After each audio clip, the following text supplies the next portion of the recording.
에스겔 44장 1절부터 14절까지 말씀입니다.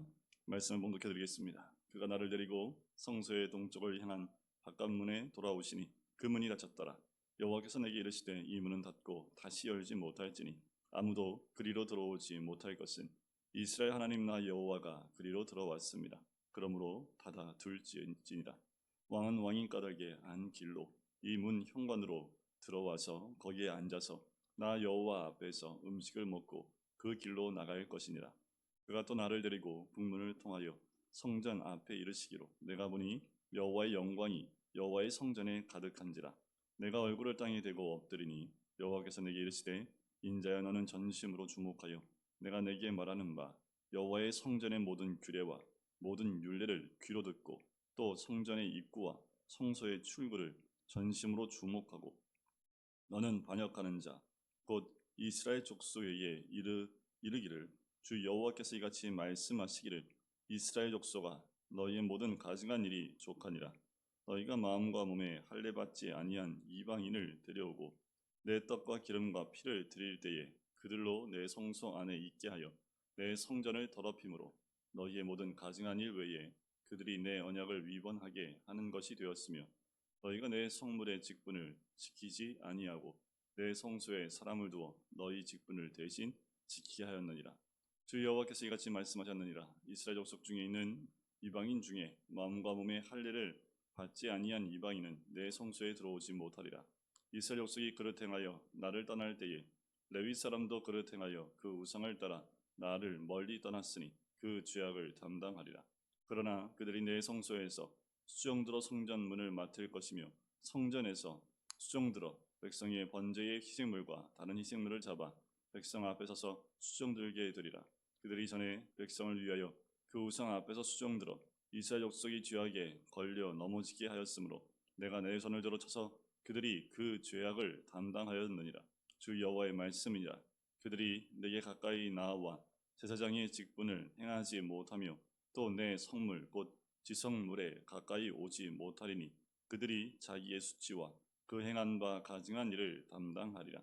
그러나 내가 그들을 세워 성전을 지키게 하고 성전의 모든 수종드는 일과 그 가운데에서 행하는 모든 일을 맡기리라. 아멘. 하나님이 에스겔을 데리고 성전을 다시 회복시키시고 그 모든 것을 다 직접 보여주십니다. 번제단까지 다 보여주셨던 그 하나님께서 이제 에스겔과 함께 동쪽을 향한 바깥문에 돌아오십니다. 그리고 하나님이 돌아오신 그 문이 닫히지요. 그때 하나님이 에스겔에게 얘기합니다. 이 문은 닫고 다시 열지 못할지니 아무도 그리로 들어오지 못할 것은 왜냐하면 이스라엘 하나님 여호와가 그리로 들어왔기 때문에 닫아두리라는 겁니다. 두 가지 의미가 있지요. 닫는다는 것은 이제 그 문은 열리지 않고 닫아두라는 것은 하나님께서 동쪽문으로 나가서 향하여 나가셔서 이제 떠나셨던 그것을 기억하기 때문에 닫아두라라고 말씀하시는 것은 떠나지 않으시겠다는 말씀이기도 합니다. 더 나아가서 반대로 얘기하면 그 문을 통해서 그 문은 하나님이 들어오시는 곳이기 때문에 거룩한 문이기 때문에 구원의 문이기 때문에 다른 것으로는 그것으로 들어올 수 있는 것이 아무것도 없다라는 겁니다. 구원의 문은 하나밖에 없습니다. 그 문으로 들어올 것은 하나님 한 분 외에는 없고 그 문은 예수 그리스도밖에 없습니다. 그 문이 하나님이시고 곧 그 문이 구원의 문이기에 그 문으로 다른 것들은 그 어떤 것도 통용할 수 없다는 의미도 있지요. 자, 그리고 그 에스겔을 이제 데리고 북문을 통하여 성전 앞에 이릅니다. 거기서 여호와의 영광이 성전의 가득함을 보고 얼굴을 땅에 대고 엎드리게 되죠. 바짝 엎드린 것. 땅에 얼굴을 댔다는 얘기는 완전히 바짝 엎드렸다는 것을 의미합니다. 그 앞에 엎드리니까 또 5절에 하나님 이렇게 말씀하시지요. 여호와의 성전의 모든 규례와 모든 율례를 귀로 듣고 오라는 거예요. 근데 귀로 들으라는 겁니다. 규례와 율례를 귀로 들어야 된다라는 거지요.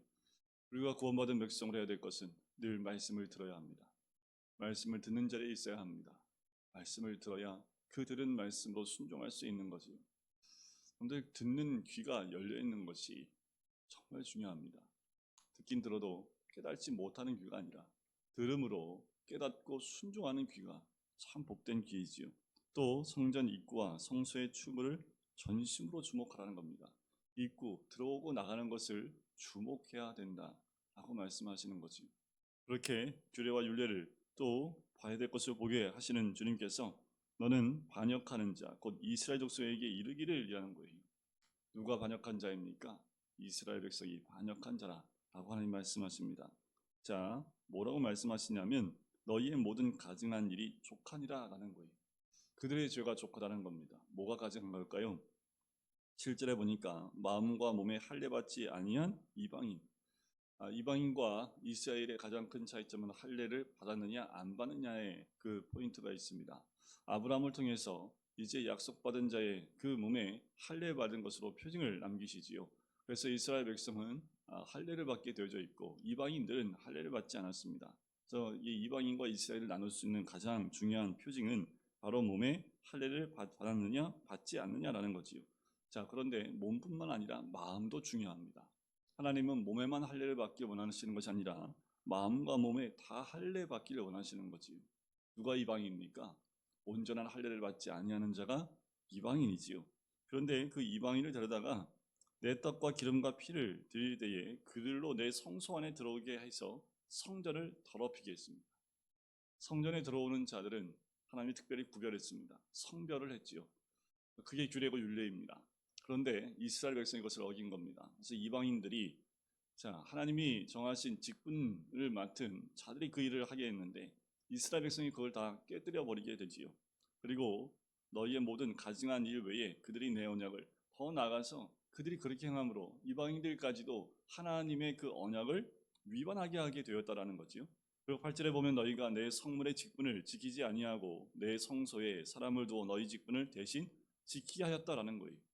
그들에게 맡긴 직분을 온전히 감당하지 않고 다른 사람들에게 맡겼다라는 거지. 그 직분을 맡길 만한 자가 아니라 맡을 수 없는 자들에게 그냥 맡기는 겁니다. 어떻게 보면 이스라엘 백성이 그 직분을 너무 경홀히 여겼다라는 거지. 하나님 맡겨주신 그 직분들을 지키지 아니한 그 연약함 또 가벼움이 그들 가운데 있습니다. 하나님 맡겨주신 직분은 가볍지 않습니다. 여러분, 세상에 그 어떤 직분이 가벼울 수 있을까요? 이제 내년 3월이면 대통령을 다시 뽑지요. 대통령이란 그 자리가 권력이 주어지는 자리이기도 하지만 그만큼 그 직분은 책임이 그리고 무게감이 있는 자리입니다.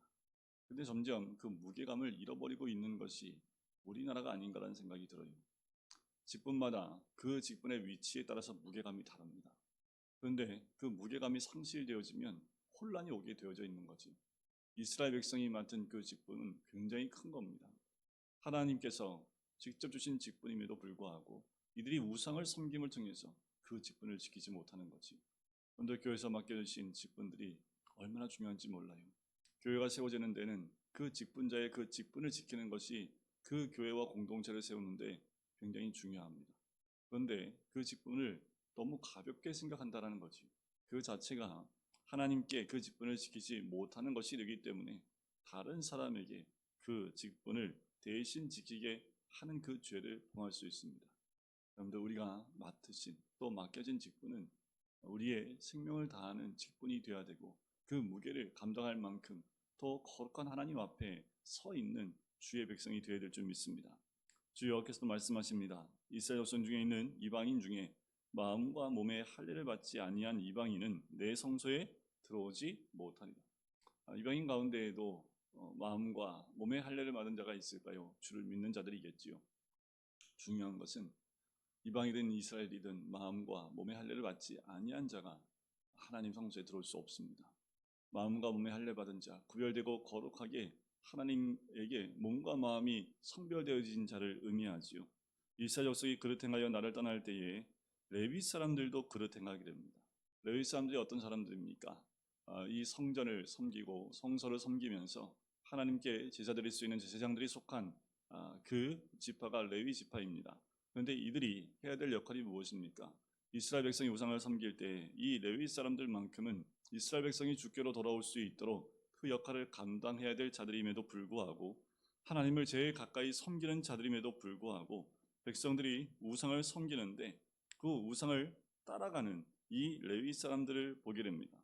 우상을 따라 나를 멀리 떠났으니 그 죄악을 담당하리라. 그 어떤 사람들보다 이 레위인은 그 죄를 담당하게 된다라는 거지. 직분자일 뿐만 아니라 또 이 마지막 때에 주님께서 말씀을 맡긴 모든 자들이 말씀을 떠나는 그 백성들을 향하여 깨우치지 못하게 되어지고, 또 백성들이 주께로 향하도록 인도하지 못한다면 함께 그 죄악의 길로 갈 수밖에 없지요. 결국 그들은 하나님께서 그들에게 그 죄악을 담당하게 하시겠다라는 거지요. 하지만 11절에 보면 그들이 내 성소에서 수종들어 성전문을 맡을 것이며 성전에서 수종들어 백성의 번제 희생물과 다른 희생물을 잡아 백성 앞에 서서 수종들게 되리라. 그럼에도 불구하고 하나님의 은혜는 다시 돌이켜주겠다라는 거지요. 그들이 그 직분을 감당할 수 있게 만들겠다라는 겁니다. 어떻게 해요?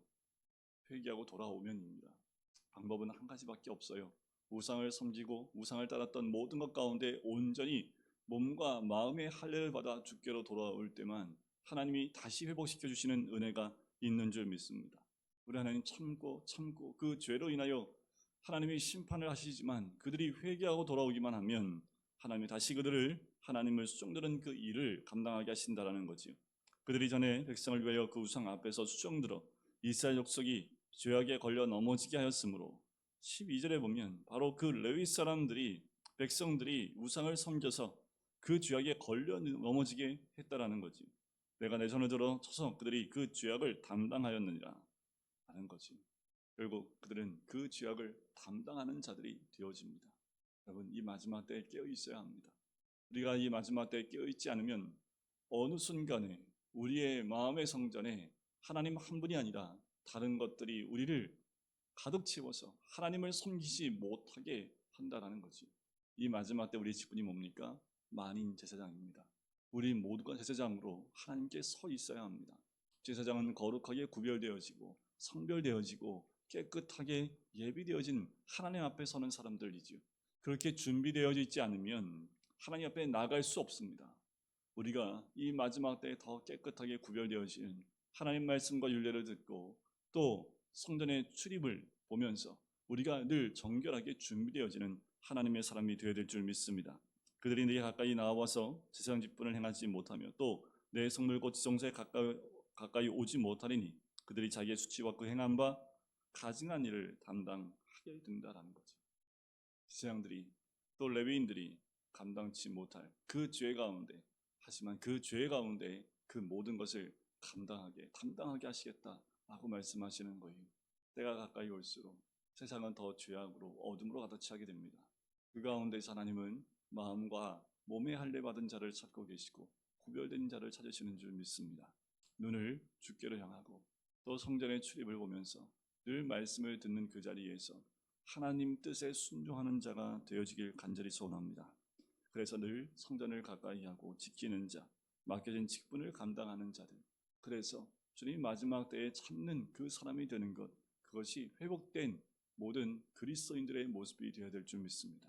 이렇게 오늘도 그 주님과 함께 동행하시고 죄와 우상 가운데 머물러 있는 우리가 아니라 주님 앞에 더 가까이 나아오고 주의 거룩한 임재가 성전에 가득한 자리에 나와 엎드렸던 에스겔처럼 주님 앞에 엎드리시는 오늘 하루가 되시기를 주님의 이름으로 간절히 축원드립니다. 기도하겠습니다. 사랑의 주님, 오늘도 주님 앞에 나올 수 있게 주심을 감사합니다. 에스겔처럼 주님 앞에 바짝 엎드리는 자 되길 원합니다. 주의 거룩한 임재와 또한 가득하신 그 거룩하심 앞에 늘 엎드려서 주님의 규례와 율례를 듣고 또한 주님의 입구를 보고 또 출구를 볼 수 있는 자들, 그래서 늘 주님을 가까이하며 주야에게 떠난 자가 되기를 원합니다. 마음과 몸의 할례를 받지 아니하면 아버지 하나님 그 직분을 감당할 수 없고 또 죄악에 머물 수밖에 없는 것을 고백하오니 하나님, 몸과 마음의 할례를 받은 자가 되어지고 또 레위인들이 맡아야 될 그 직분들을 감당치 못하여 그들이 죄악을 담당하는 자가 되었던 것처럼 우리도 죄를 담당하는 자들보다 더 구원과 또 거룩함 가운데 머물러 주님 주신 그 직분들을 기쁘게 감당해 나갈 수 있는 하나님의 사람이 될 수 있도록 축복하여 주시옵소서. 감사드리며 예수 그리스도의 이름으로 기도드립니다. 아멘.